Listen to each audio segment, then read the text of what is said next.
Hola a todos y bienvenidos a otro episodio de Los Lunes Seriéfilos. Yo soy Sofía y vuelvo a estar aquí otro día con mi compañero Mario Cerdeño. ¿Cómo estás, Mario? Mira bien, hoy, esta semana estamos a Luis Melia total. Luimelia Full y hoy tenemos a Borja Gled Santaolalla. ¿Cómo estás, Borja? Muy bien, encantado de estar aquí con vosotros, la verdad. Nosotros teníamos muchas ganas de hablar contigo porque tenemos la temporada 3 de Luimelia a las puertas, que es que está aquí. Sí, no queda nada, es que no quedan días. O sea que Pues deseando sí, que la veáis también. sí, hemos visto un par de capítulos y la verdad es que es impresionante. Así que nada, vamos a hacerte unas preguntas para conocerte un poco más a ti y que nos cuentes cosas sobre Luimelia, que tenemos muchas ganas. ¿Te parece? Por supuesto, adelante. Bueno, pues Vale. yo creo que antes de empezar a hablar de Luis Melia, vamos a hablar un poquito de ti, para conocerte más y que la gente te conozca. Mi primera pregunta, para empezar un poquito fuerte, sé que creo que junto con Daniel Corpas, ahora lideras el Departamento de Desarrollo de Diagonal TV, según tengo entendido, ¿no? Sí. ¿Cuál sí. es su función cuál es la función de ese departamento? La función del departamento es generar nuevos proyectos y recibir nuevos proyectos y liderarlos, en el sentido de que Diagonal en el último año sufre un cambio en la cúpula, en el que su directora general se marcha a ser la directora de ficción de A3 Media, y entonces hay un cambio y se reestructura y se le quiere dar un aire a la productora diferente, por así decirlo, y apostar por nuevos formatos, entre los que está Luimelia en esta línea, ¿no?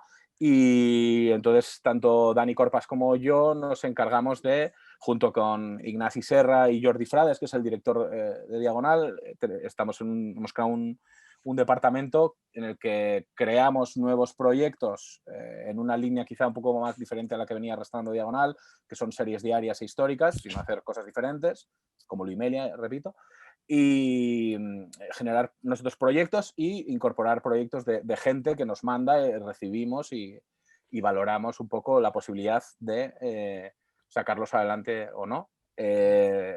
Pasa que hemos tenido, esto nos pilló en medio de la pandemia y siempre ha sido complicado, pero bueno, tenemos ya un proyecto con Paco Cabezas, que es un grandísimo director que un poco va a romper un poco la línea esta tradicional de Diagonal, que la vamos a seguir manteniendo, por supuesto, porque de alguna manera siempre ha sido nuestro buque insignia, pero abrimos nuevos horizontes y es un poco la idea de este departamento, la verdad. Y bueno, hay un dato que encontré por ahí, que Borja también ha sido actor, ¿no? Sí, Y eso no lo tiene que contar, yo no lo conocía, no. entonces como yo no lo conozco, me lo tiene que contar. Actor ocasional, o sea, no, Sí. es que me da vergüenza considerarme a mí mismo actor. Bueno, actor, bueno, que hiciste una colaboración. Usurpador. Sí, salí en una película, vamos a dejarlo así, entre otras cosas. Sí, siempre he tenido, desde pequeño, yo creo que siempre me ha llamado eso, pero probablemente por mi actitud de que he sido un payaso, siempre. Pues, he tenido esa actitud siempre y cuando era joven mis padres me apuntaron a teatro y hice un par de cursos de teatro y tal.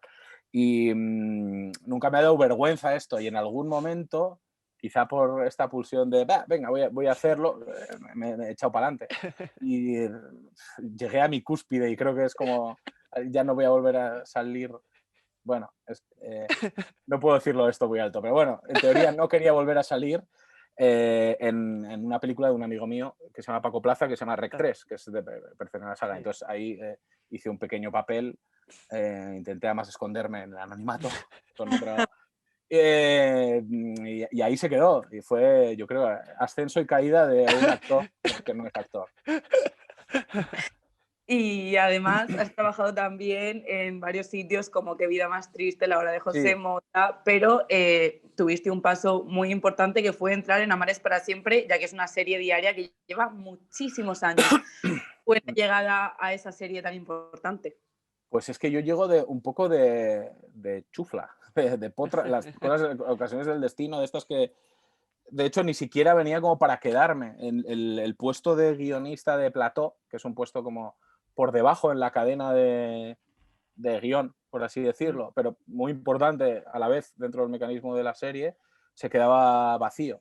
Entonces, yo en ese momento estaba escribiendo otros proyectos y me llamó un amigo que es el coordinador de dirección de la serie, Juan José, sí, J, vaya, José Juan Franco, J, me dijo, vente porque tenemos un hueco, joder, necesitamos aunque sea 3 meses de verdad, hasta verano, tal. Y entré y me quedé 6 años. Empecé como guionista de plató, el departamento de guión es muy, muy cambiante porque al final es un trabajo como muy... existe una presión terrible, ¿no? O sea, son 250 capítulos al año, es muy, muy insistente el foco que tienes que tener sobre la historia, con lo cual ha habido muchos cambios y en esos cambios pues pasas de un lado a otro, ¿no? Y yo creo que lo que me pasó a mí fue que iba para 3 meses y entré en esa serie con el prejuicio al que se llega normalmente a una serie diaria o de época, ¿no? Porque realmente es, bueno, tiene una manera de funcionar diferente a las otras y unas reglas del juego que son muy, muy, muy diferentes. Y entré con eso y le ha pasado también a la gente que ha entrado detrás de mí, ¿no? Que gran parte han sido amigos y amigas que hemos hecho por el camino, que todo el mundo entra con ese prejuicio y sale defendiendo a capa y espada como si fuera su hijo, ¿no? Y valorando muchísimo lo que implica una serie diaria.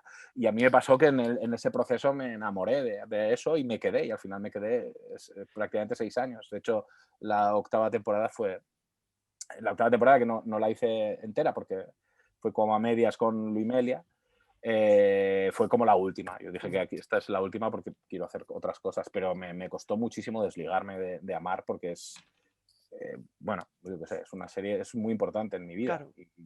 Y me ha supuesto un gran tramo de mi vida profesional, además. O sea que... Además, hablando un poco de esa defensa que has hecho, porque, como tú has dicho, es que lo que tú estás diciendo de los actores, siempre actores que hemos entrevistado que han estado en series diarias las han defendido a capa y espada, como dices tú. Entonces, quiero saber, nos has dicho un poco tu perspectiva. ¿Cuál es tu perspectiva? Es decir, ¿cuál es la función realmente de las series diarias en la industria? ¿Qué importancia tienen? Pues que parece que a un nivel industrial, el tejido que tiene una serie diaria, estamos hablando de 200 o 250 trabajos que estás dando, y estás dando de comer a muchísima gente. Estás, no solo eso, a un nivel a un nivel artístico, vamos a dejarlo así, estás poniendo una ficción todos los días 50 minutos encima en el plato, ¿no? de cada persona. Me parece que esto es muy importante. Precisamente por el propio formato no puedes hacer ciertas cosas consideradas, pues eso, guays, que se hacen en el prime time. No puedes tener ciertos elementos. Pero tienes otros que no tienen. Entonces, siempre digo lo mismo, pero a mí me gusta darle la vuelta a la tortilla. Es decir, nosotros no podemos tener ni el dinero ni muchas oportunidades que tiene el prime time, pero el prime time no tiene la gran oportunidad que tenemos nosotros a veces, como por ejemplo en el desarrollo de los personajes. Nosotros tenemos 250 capítulos para contar, para hablar de personajes, para hablar de cómo sienten. Por eso muchas veces los estudios emocionales de los personajes están mejor contados en diarias que en series en prime time, porque disponen del tiempo que los otros no tienen. Claro. Muchas veces, efectivamente, nosotros también tenemos la oportunidad de hacer, por lo menos en esta serie, tramas completamente dispares. Podemos hacer drama, podemos hacer comedia, se puede hacer thriller, y que todo esté en una misma serie. Amar es así, por ejemplo. Y eso es para un guionista es una oportunidad de oro, porque puedes tocar todos los palos. Entonces tienes esas cosas. Bueno, ya está. No. No, que te iba a decir que como tú bien has dicho, Amar ha creado un montón de tramas que al final se cuelan en los hogares cada tarde. Y una de estas historias fue la de Luisita y Amelia, que ahora es el fenómeno Luimelia, que es algo brutal, ya no solo en un plano nacional, sino también internacionalmente. Es una barbaridad cómo ha crecido esto. Entonces, Paula ya llevaba unas temporadas en Amar y luego entró Carol y se creó esto. Explícanos un poco cómo se cocinó esta historia y cómo vivisteis, pues, internamente este crecimiento.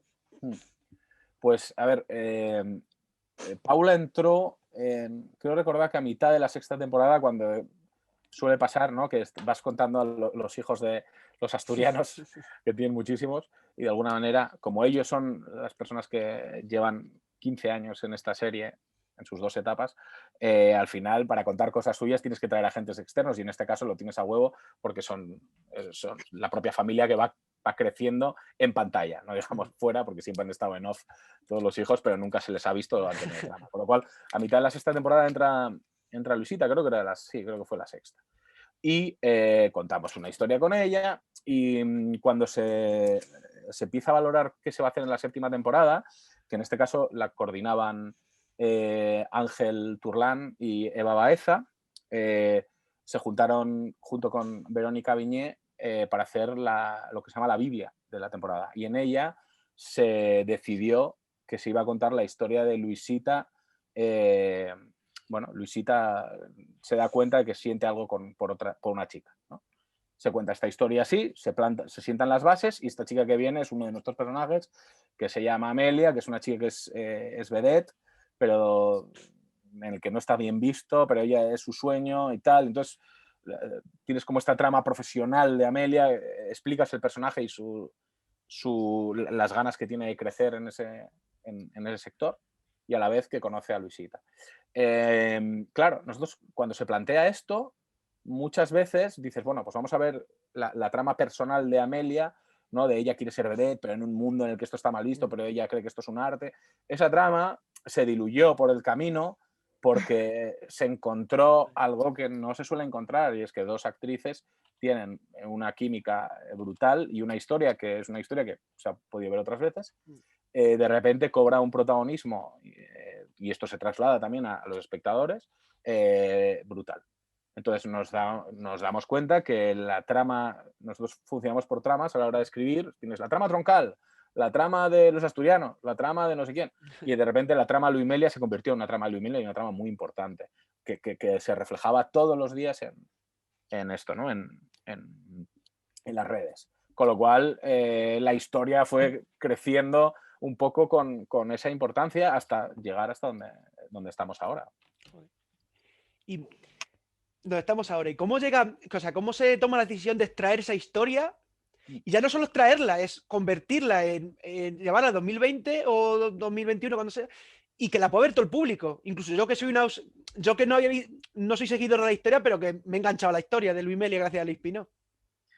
El momento en el que llega es por pura inconsciencia, un poco por todo esto, porque precisamente dado el éxito que estaba teniendo esta trama en Amar, la gente de digital de Antena 3, que son un poco los que estaban más pegados a este éxito, por las interacciones en Twitter o en la página web, nos proponen, dentro de que ellos tienen muy poco margen de maniobra presupuestal, o sea, de presupuesto, vaya, nos proponen hacer algo.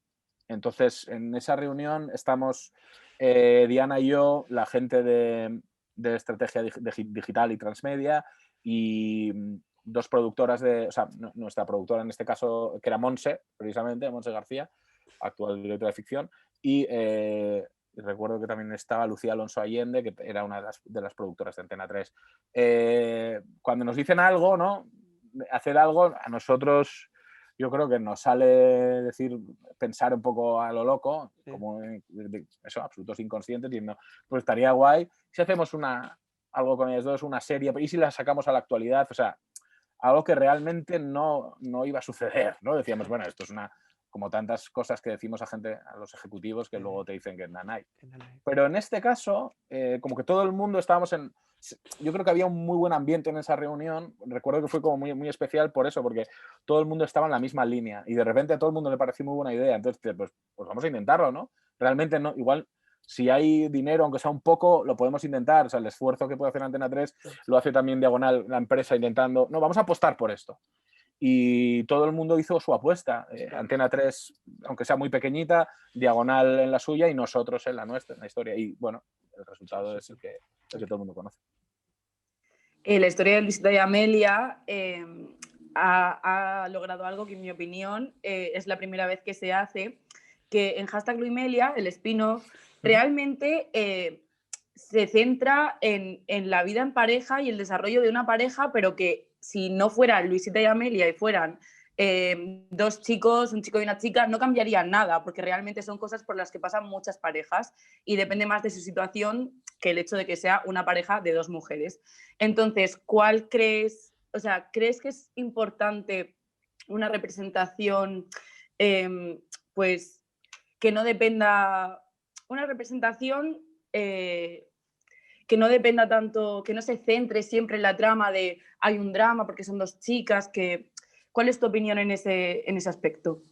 Sí, o sea, yo creo que una de las cosas que fue como muy interesante de la trama de Luimelia en Amar es para siempre era que empezó siendo una comedia y empezó siendo la historia de, como hubiéramos contado cualquier otra historia. Es decir, no nos centramos enseguida en el drama de la propia condición sexual de las dos, ¿no? Las definía. Luego sí que evidentemente eso tuvo que estar, y más teniendo en cuenta que estábamos contando unos años en los que eso era determinante, pero que sí que empezó, y creo que fue lo que enganchó también mucho al público, es que tenía... había una parte como de comedia romántica incluso, ¿no? De chica conoce a chica en este caso, chica se enamora de chica tiene sus dudas. Bueno, tenía esta estructura clásica. Entonces, eso a nosotros quizá fue lo que más, que fue una decisión que tomas en sala de guión, de decir, chicos, vamos a hacer esto de esta manera.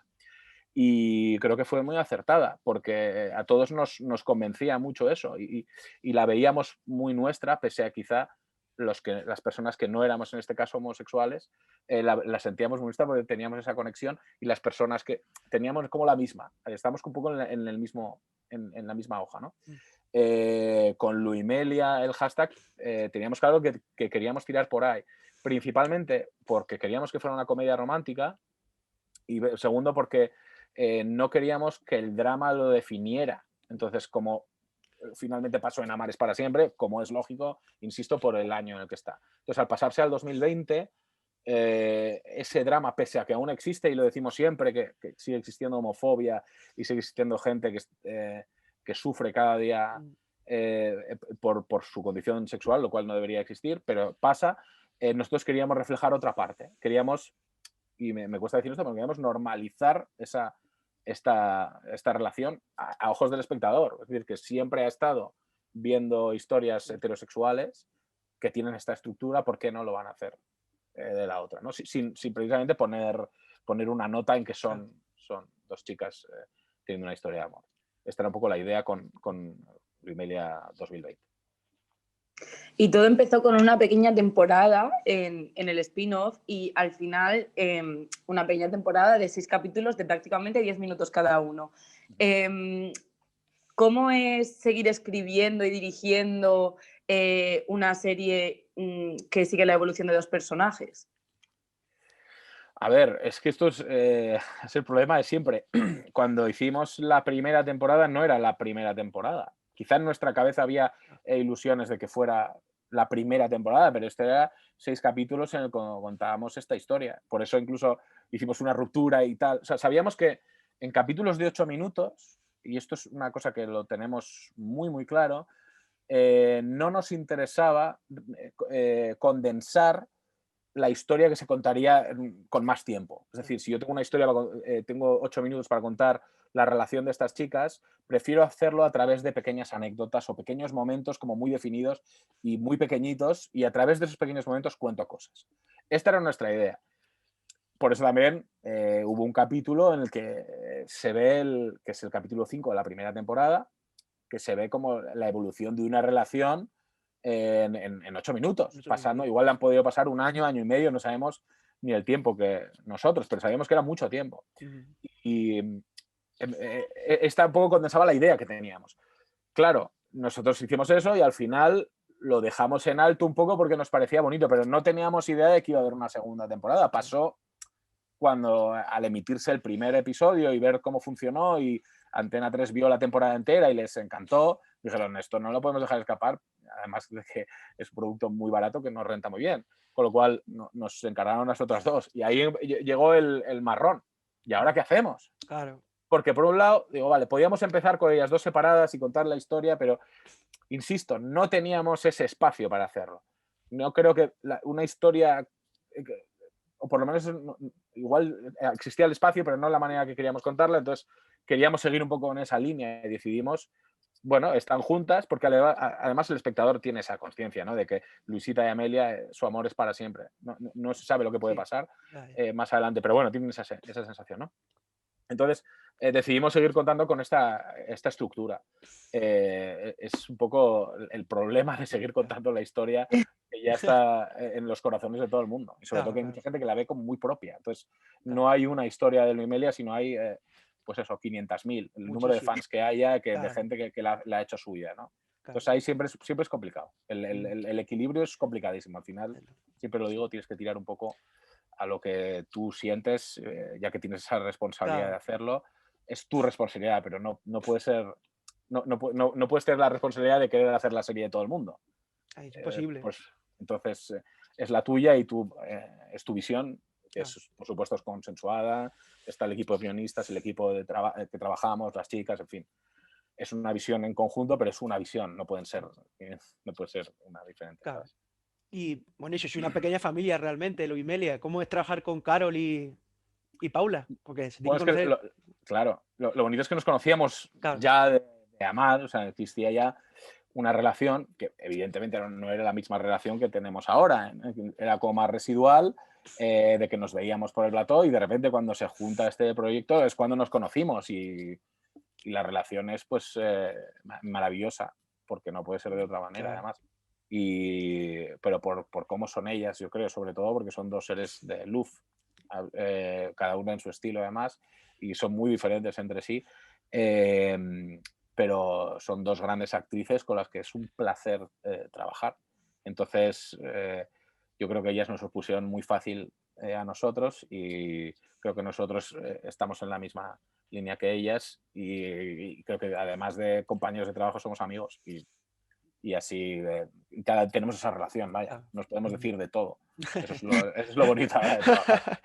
Sí, me pueden mandar a la mierda, yo mando a ella. Al final eso define mucho. Y al final el resultado demuestra que ahí tiene que haber cierto cariño y confianza. Hablando ya de la tercera temporada, que es lo que tiene a la gente loca ahora mismo, sobre todo en redes, ¿qué nos espera al público? ¿Qué depara esta tercera temporada que sea diferente a las otras dos? Bueno, yo creo que lo que tiene diferente a las otras dos tiene mucho que ver en la manera de lo que estábamos contando. La segunda temporada tiene una estructura de cada capítulo igual que lo que estamos arrastrando en la primera, de pequeños momentos que definen un poco su historia, que no tiene por qué ser su relación, pero que en algún punto estos momentos no tenían que ser necesariamente sobre su situación de pareja, ¿no? Esto está hecho a propósito, por eso hay algunos capítulos que son más de comedia, más sitcom, otros incluso que nos vamos a otro punto de vista, en este caso los dos últimos, pero todo tenía un sentido porque lo que queríamos hacer es llegar al final de la segunda temporada y plantar una pregunta en el espectador. Y es decir, estas dos chicas están en un punto diferente, ¿qué va a pasar? En este caso a través del tema del matrimonio. La tercera temporada, con esa pregunta en el aire y con ganas de responderla, la seguimos manteniendo en el aire, pese a que contamos también diferentes momentos, también en pequeñito, y llegamos al final en el que responderemos esa pregunta. Es decir, hemos abierto algo y lo vamos a responder. Esa es un poco la diferencia, que teníamos planteado un juego en la segunda temporada y en la tercera, bueno, llegar a responder una pregunta que lanzamos en el primero.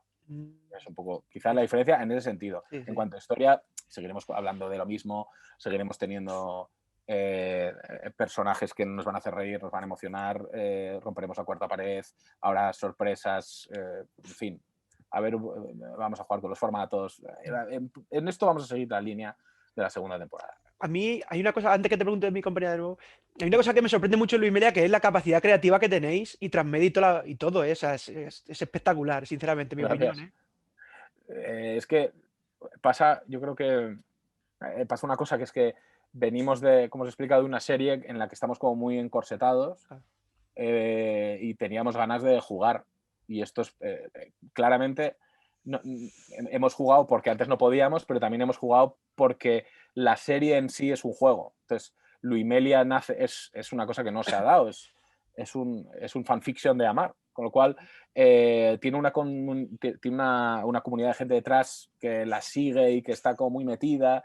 Entonces, sabíamos que el diálogo con los fans tenía que ser muy directo y para eso era muy importante jugar con los formatos y romper la cuarta pared y hablarle de tú a tú al espectador y que sea consciente, ¿no? De así de cosas. O sea que esa es un poco la razón por la que quizá hemos querido ser tan creativos, pero de alguna manera en nuestra cabeza era lo que tenía que ser. Hace nada entrevistamos a Paula y a Carol y les preguntamos cuál fue su episodio favorito de la temporada 3 y cuál creen ellas que va a ser el del público. Entonces te queríamos preguntar a ti lo mismo. ¿Cuál ha sido el que más te ha gustado, cómo ha quedado? Y ¿cuál crees que va a ser el favorito del público? Wow. A ver, yo creo que el favorito del público por cómo es nuestro fandom y lo apasionado que es y las ganas que tiene de esto, creo que va a ser el sexto, porque además es el más diferente de todos. Mi favorito, yo creo que el que emocionalmente me provoca más, me parece chulo y que de hecho ha ido cambiando en mi cabeza, creo que es el segundo, porque tiene una cosa como... El tercero es muy sorprendente y eso va, y me gusta a mí, a mí cuando algo me saca de la rutina, me suele gustar. Pero en este caso emocionalmente creo que el segundo tiene una cosa como muy bonita y lo hace como muy especial. Vosotros lo habéis visto, o sea, creo que entendéis lo que quiero decir. Sí, sí. Entonces, bueno, y eso que es el capítulo más corto, y lo aviso desde ya, es el más corto de toda la serie, pero nos quedó así y yo qué sé, creo que le da, no sé, creo que es un capítulo como muy bonito. Entonces, diría que esos dos, pero como siempre nunca me puedo quedar con... Yeah. No me puedo quedar con uno. Por ejemplo, el cuarto me parece que es un capítulo que lo que cuenta me parece que es muy chulo y de cosas que no se hablan normalmente. El quinto tiene un juego muy bonito con los formatos. Y el tercero es como todos los capítulos 3 de nuestras temporadas, es una puta idea de olla. Eso Tengo está que bien. decir que he visto las 3 temporadas y, bueno, las 3 temporadas, no, las 2 primeras y los 2 primeros capítulos de la 3. Y a mí el 2 de la tercera temporada me dejó la piel de gallina, de verdad, me pareció muy bonito. Pues me alegro mucho, esa era la idea. ¿Y qué tiene de especial dirigir Luis Melia? Porque bueno, has dirigido otros proyectos, pero Luis Melia tiene que ser para ti muy especial, ¿no? Es que es especial porque o sea, yo creo que en la vida, creo que lo he dicho alguna otra vez, cuando tú te planteas dirigir, o que te gustaría dirigir, siempre proyectas muchas cosas y siempre quieres dirigir al principio. Y muchas veces llegas al punto de que se te olvida un poco el fin. O sea, perdón, se te olvida un poco el proceso y quieres llegar al fin, ¿no? Yo quiero dirigir, porque me gusta sentarme en un set, porque me gusta, pero muchas veces pierdes el foco de lo que hay que hacer es contar una historia. Para mí es importante Luimelia porque quizá por primera vez, tal vez porque en la carrera profesional uno va cambiando y la edad también te va haciendo madurar, imagino. Por primera vez es una historia que yo quería contar. Me refiero, no solo que he querido hacer esto, el otro, es la historia que tenía adentro que quería contar y quería contar de esta manera. Con lo cual, esa pulsión es como de crear. Entonces yo hemos creado algo y de repente ese algo lo hemos podido trasladar a la pantalla. Es decir, está trascendiendo el mero hecho de sentarme en una silla y decir acción. Y eso, o de que te señalen o que te pongan el rótulo director debajo. Eso me parece que dice mucho de lo importante que creo que es para mí. ¿Hay alguna escena en concreto de las 2 primeras temporadas que para ti sea memorable por cómo se rodó? A ver, no puedo quedarme con una. Por ejemplo, la primera temporada tiene ese momento de ellas dos en el último capítulo con los mensajes y con la canción de Zahara, y era una cosa que tenía desde siempre, quería contar algo con esa canción y que la cantaran y todo, un poco como hacían en Magnolia de Paul Thomas Anderson. Tenía como muchas veces la cabeza y para mí esa como fue muy especial porque es algo que tenía incluso, que incorporé, lo tenía desde antes de que Luimelia surgiera, porque tenía una idea ahí, pero de repente surgió esto y las piezas encajaron, entonces rodarla fue como muy importante porque esa idea que tuve hace mucho tiempo, de repente aquí se trasladó a la pantalla, ¿no? Pero luego está, al final de la segunda temporada, hicimos un ejercicio visual como bastante interesante, pero que a la vez iba mucho con la historia en la que estábamos contando, con todo esto del teatro y emocionalmente dónde estaba la cámara, este tipo de cosas que desde el punto de vista de director era algo que me gustaba probar y creo que favorecía un poco la historia. Y por primera vez había una conjunción entre cómo se cuenta y lo que se cuenta.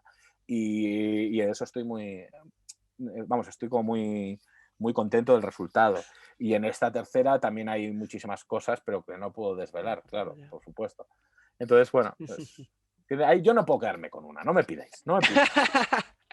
Y en estas 2 primeras temporadas, suponemos que la tercera también, muchas veces Paula y Carol han tenido pues vía libre para improvisar un poco. ¿Hay alguna improvisación que tú recuerdes siempre y te entre la risa o que la tengas ahí también como memorable?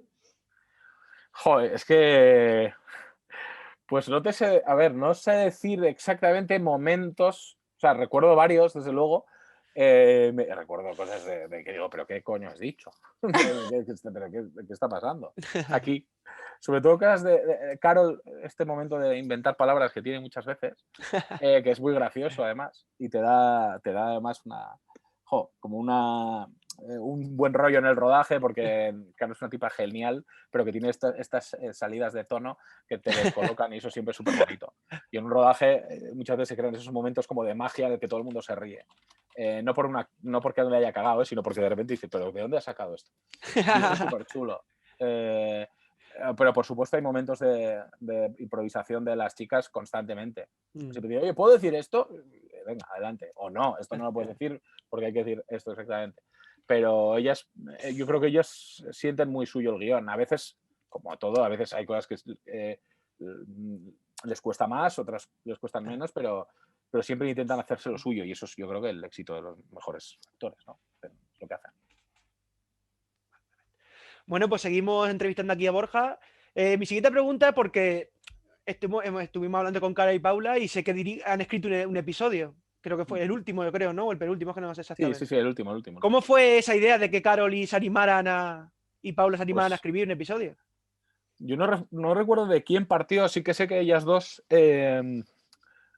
un día vinieron como, pues eso, a donde estábamos Diana y yo, que estábamos en el plató de Amar, porque mientras estábamos escribiendo unas, estábamos con Amar, en fin, pluriempleo que teníamos en ese momento. Entonces subieron las dos como con un bloc de notas, que en realidad no era un bloc de notas, pero yo en mi cabeza las dos subieron con un bloc de notas. Y dicen, queremos hacer, nos encantaría hacer un capítulo en el que estuviéramos en un lago y que no sé qué, no sé cuántos y tal. Empezaron a ver como ideas que están muy guays. La mayoría creo que no las podíamos hacer por presupuesto, pero se nos quedó como la idea del lago. Digo, ¿qué demonios?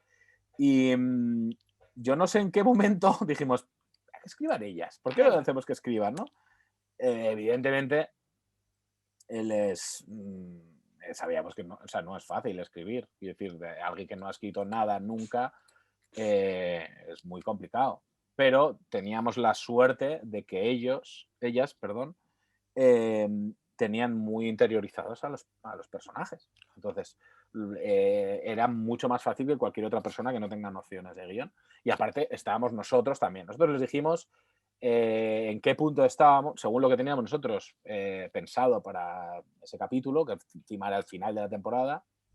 Les dijimos en qué punto estaban los personajes, a qué punto queríamos llegar y a partir de ahí que ellas improvisaran. Teníamos también un par de elementos que como que queríamos que hubiera, bueno, una cosa que hay en el capítulo 6, que se ha visto ya, que es una cosa de las agujas, no sé qué. Teníamos un par de elementos ahí que nosotros nos gustaban, se los dijimos todos y ellos nos vinieron con unas secuencias escritas, cada una la suya, y precisamente es muy difícil hasta que no dedicas a trabajar en esto, no sabes cómo trabajar en equipo, en pareja, entonces te lo haces como tú y yo. Entonces nos mandaron ahí como 2 versiones y Diana y yo un poco la utilizamos y junto con nuestras cosas hicimos un poco de la edición y de sacar un poco, poner el foco aquí y allá y de alguna manera lo recopilamos todo, pero hay mucho de pensábamos que iba a ser, también lo digo siempre, una patata absoluta lo que nos iba a llegar, porque como es lógico, como cualquiera que no se haya enfrentado nunca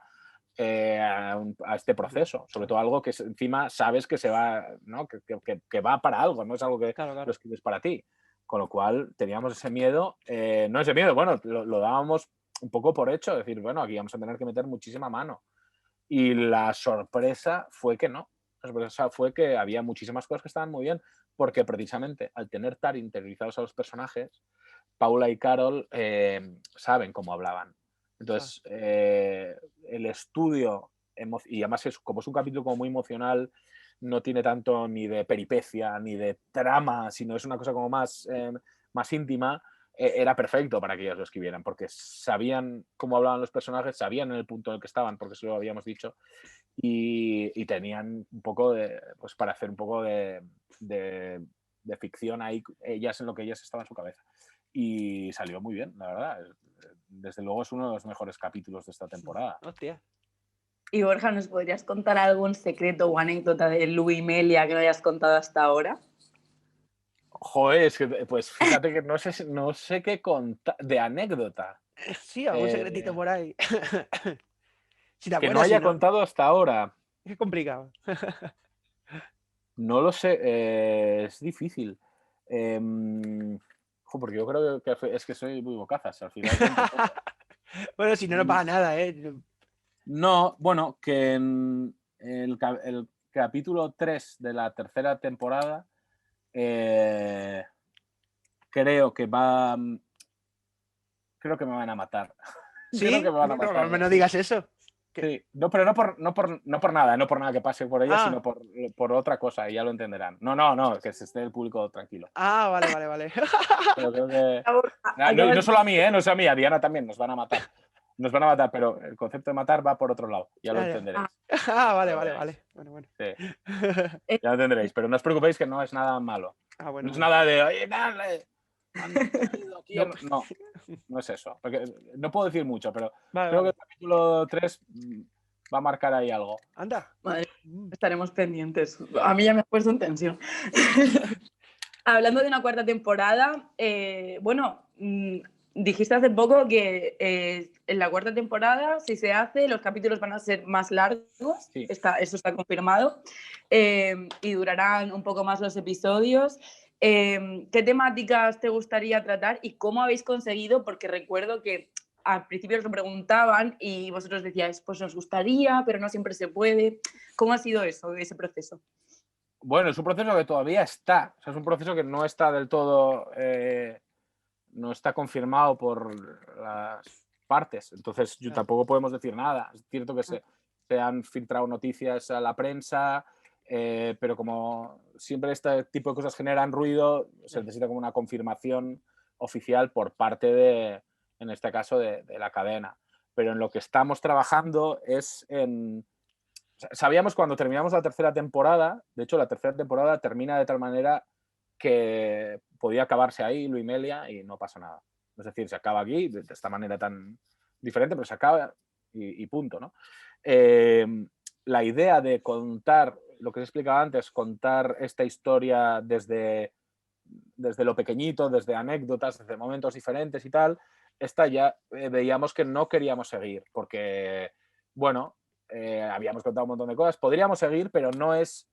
Ya hemos satisfecho esa pulsión que teníamos por contar la historia así. Lo que quizá nos pedía era hacer un estudio más profundo de personajes, de trama, de algo, una serie más al uso, en este sentido.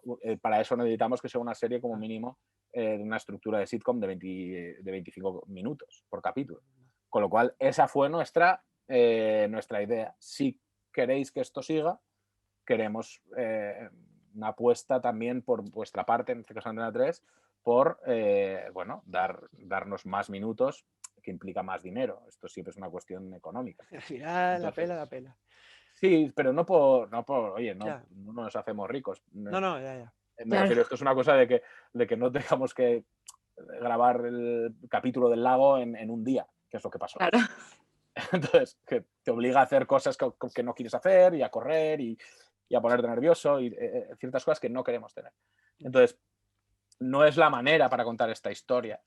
Hemos montado una manera para hacerlo, pero ahora, hasta donde hemos contado una historia, hemos contado un periodo de tiempo muy largo de la relación de Luisita y de Amelia, lo que venga después, que es una cosa muy interesante de contar, lo queremos hacer de otra manera, quizá más convencional o quizá más demandada también muchas veces por el espectador, que quería una historia más al uso o quería tenerlas más en pantalla, para quien no le interesa la trama sino ellas. Entonces, bueno, pues yo creo que esto era el paso lógico, o quizás no es lógico porque no tenemos ejemplos de series que hayan tenido esa trayectoria, pero para nosotros, creando la historia, sí que era un paso lógico. Tenemos que llegar a este punto. ¿Y cómo van las negociaciones? ¿Cómo van las negociaciones ahora mismo? Van bien. ¿Van bien? Van bien, Eso es lo van que, bien. eso es lo que nos preocupa, es eso, que vaya bien, pues ya está. Van bien, Claro. van bien. Va bien. No, Bueno. parece que soy yo que voy ahí a unas reuniones locas. No, Ya. no es verdad. Esto es como mucho más simple que todo Sí, eso. O sea, que claro. no parezca que yo tengo algo que ver en esto, porque yo dije, yo quiero esto, me lo dais, porfa. claro. O sea, yo cuando hablo de mí hablo de Diana y Obviamente. yo, Claro, sí, de... no de mí. Quiero decir que, oye, chicos, ¿queréis que esto siga? Esta es la manera. ¿Estamos de acuerdo? Sí, pues make it happen. Y ya está, y aquí en mi casa esperando, ¿sabes? O sea, no, es Sí, muy absurdo. Parece que la vida del creador es como de sí. voy a una oficina y señalo con el dedo a alguien y dame lo que necesito, maldita sea. Pero es tan patético como estás en tu casa Así. así haciendo scroll y ya está. Total. Y bueno, ya Por fin cerrando... juntos. Sí. Y bueno, cerrando ya Luis Melia, también queremos hablar un poco porque este 2021, si Dios quiere, y si lo permites toda de la pandemia, vas a estrenar una película, ¿no? La que Sí, escribes, que es parte del equipo. exacto, sí. Way Down, ¿no? De Jaume Way Down. Balaguer. Sí, eso es. ¿Cómo perspectiva hay de que se estrene? ¿Qué tal? Cuéntanos un poco del proyecto. Pues iba a haber estrenado es que este proyecto, de hecho, este proyecto es el que yo estaba escribiendo cuando me llamaron a mí para entrar en Amar. Y es un proyecto que empezamos a escribir en el 2010. Lo que pasa es que al ser un proyecto como tan grande, es una película en inglés, con gran presupuesto, levantarla ha sido como muy complicada. Entonces, cuando también se alinearon un poco los planetas, entró Freddie Highmore en el proyecto, que es un actor que tiene mucha tirada por protagonizar The Good Doctor y Bates Motel y un montón de series y tal que son un éxito, que también Telecinco les funcionó muy bien, entonces a él le encantó el guión, la cosa se puso en marcha y en 2019 conseguimos rodar. Se iba a estrenar en 2020, pero pasó 2020. Claro. Entonces ahora está un poco paralizado el estreno. Bueno, porque Telecinco tiene Telecinco Cinemas, el principal productor de la película, tiene esa estrategia de esperar a que todo esto acabe en vez de apostar por, yo qué sé, vamos a intentar traer a la gente a las salas, con lo cual no voy a valorar desde aquí, pero bueno, sí. es una estrategia y han decidido esperar a que escampe, por así decirlo. Entonces, en algún momento se estrenará. Y bueno, y a mí me gusta reseñar porque la verdad es que yo soy un abanderado de las series en abierto, me encanta defenderla y sobre todo la serie diaria creo que es una cosa muy importante, pero sí que me gustaría reseñar, hablando de Amar es para siempre, porque es muy importante la serie, que Amar es para siempre tiene unas audiencias exageradas, o sea, que audiencias que más quisieran algunas series en prime time tener. ¿Cómo se logra, cómo se vive ese éxito por dentro? Y algunas películas, También. Sí, o sea, bueno, y que algunas películas que... Pero un millón y pico de espectadores todos los días, da igual, o sea, es complicado. Pues a ver, para vivir eso de una manera positiva hay que pasar por un proceso que es el quitarte un poco todos el pudor y todos los prejuicios y llegas a eso, que es una cosa tan gratificante como decir, no estás en las portadas de los medios, no hablan de ti a diario, pero estás haciendo estos números. Es decir, estás en un punto de que eres muy importante para muchísima gente, es decir, tienes una fidelización durante tantos años, que es muy complicado. Eso quiere decir, es algo que se da por hecho, pero no se incide lo suficiente.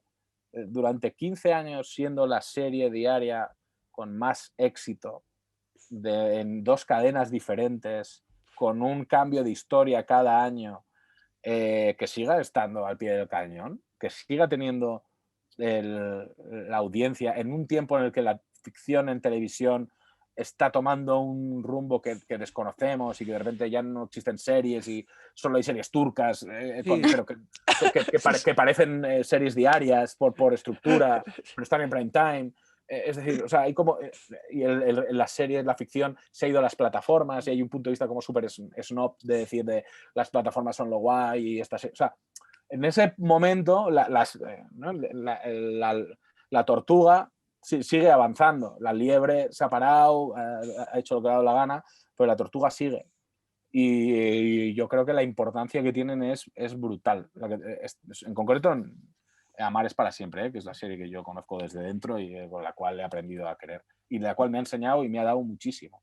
Y eso, quien entienda, quien llega... O sea, hay gente, y cada vez más, la suerte que hay muchísimos medios que están poniendo el foco. Es decir, ojo, aquí hay algo de lo que no hablamos. Aquí hay una serie que está nominada junto con La Casa de Papel y con otras series para los premios de la Academia. Aquí hay una serie que lleva tantos años contando cosas tan diferentes como esto. Aquí hay una serie que ha dado pie a un spin-off que está funcionando muy bien. Aquí hay una serie por la que han pasado los mejores actores de España.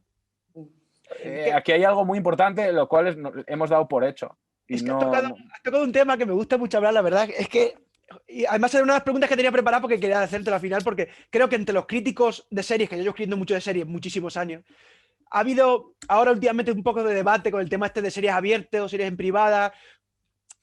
Hay que mimar las series en abierto, hay que mimarlas, hay que luchar por ellas. Es importante, ¿no? Las series en abierto.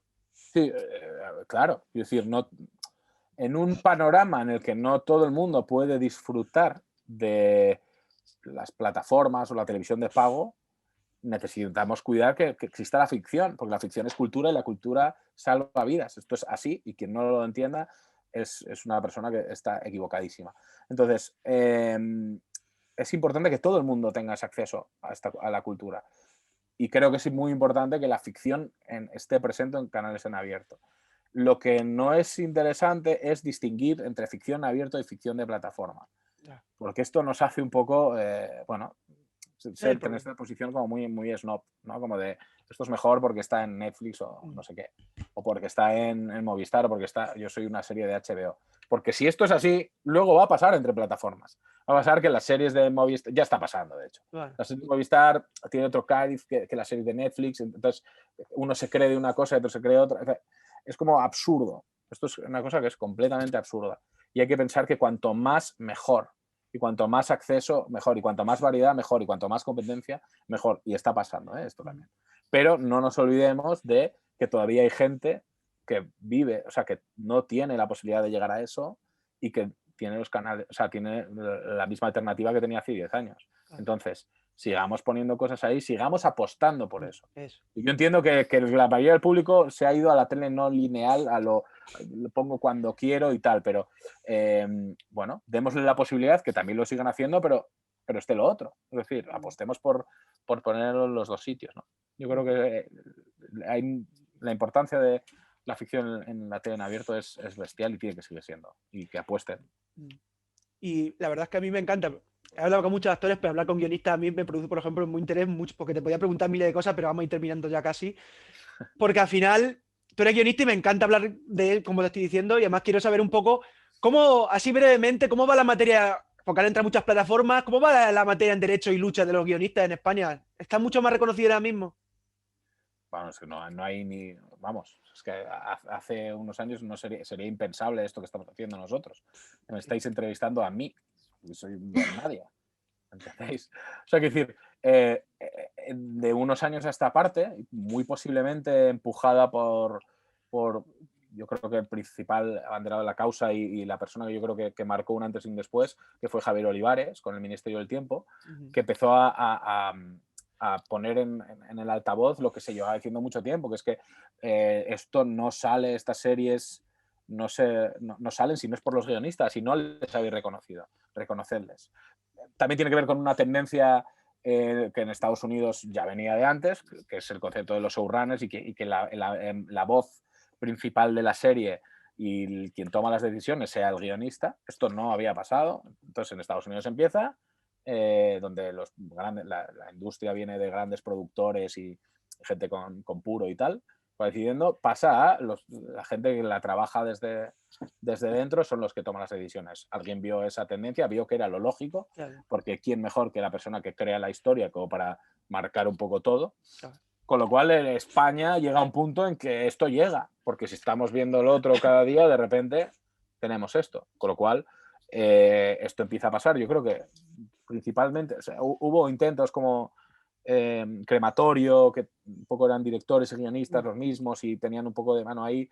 Pero yo creo que Javier Olivares es como el primero que marca esta tendencia y a partir de ahí ha sido ha sido seguir para adelante. Esto unido, aunque los medios han hecho eco de esto, unido a que hay un auge de las series, pues hace que un medio como el vuestro me esté preguntando a mí esto. Entonces, claro, hace 10 años sería impensable y ahora pues hay un don nadie que está enseñando su despacho.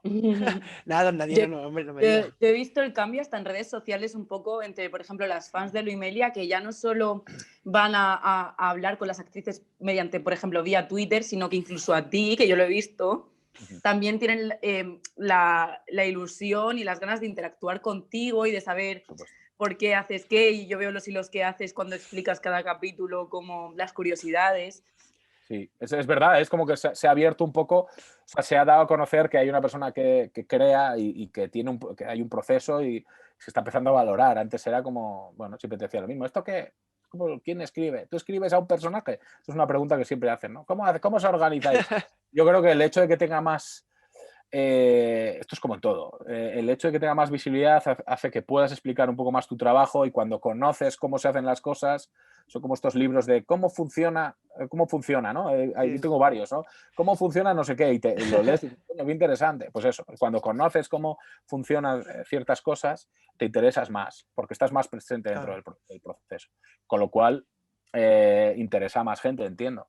Antes, el desconocimiento hace que tú tengas una idea preconcebida de cómo era escribir un guión o cómo era, yo qué sé, fabricar un coche. Si yo voy ahora mismo y me explican cómo es el proceso, digo, hostia, qué interesante esto, porque probablemente lo sea. Entonces, al saberlo yo, me interesaré más por ello. Sí, da más valor por lo menos a las cosas, yo creo, en mi opinión. Bueno. Nos gustaría que nos contaras un poco a qué series estás enganchado actuales. Pues me ha pasado una cosa que estoy en un proceso como de desintoxicación de series. Que me ha parecido que, wow, tengo que parar un poco porque aparte he sido padre hace poco por segunda vez, entonces ver series con una niña de 6 meses, el proceso de aprender a dormir sola está siendo un poco difícil, pero siempre acudes a ellas. Y series españolas que he visto últimamente, Antidisturbios, Veneno, Patria, las que ha visto como todo el mundo, y series que últimamente he dicho, mira, me ha gustado una serie que estrena ahora HBO que se llama Six Weeks to Live, que parece como una película larga, pero que bastante, que es una serie de Maisie Williams y esta actriz que es la hermana de Phoebe Waller-Bridge en Fleabag, que no me acuerdo cómo se llama. Pero me ha parecido como curiosa, graciosa y me lo he pasado bien. Son 6 capítulos, una estructura como muy británica, muy corta y rápida. Y estoy viendo, después de darme un atracón brutal con todo lo que han hecho el matrimonio King, que son los que hicieron The Good Wife, The Good Fight, Evil, que fue mi serie de la pandemia. Ahora han hecho una serie que está produciendo que se llama Your Honor, con Bryan Cranston, que estoy viendo también en mis ratos libres y que me está gustando muchísimo, la verdad.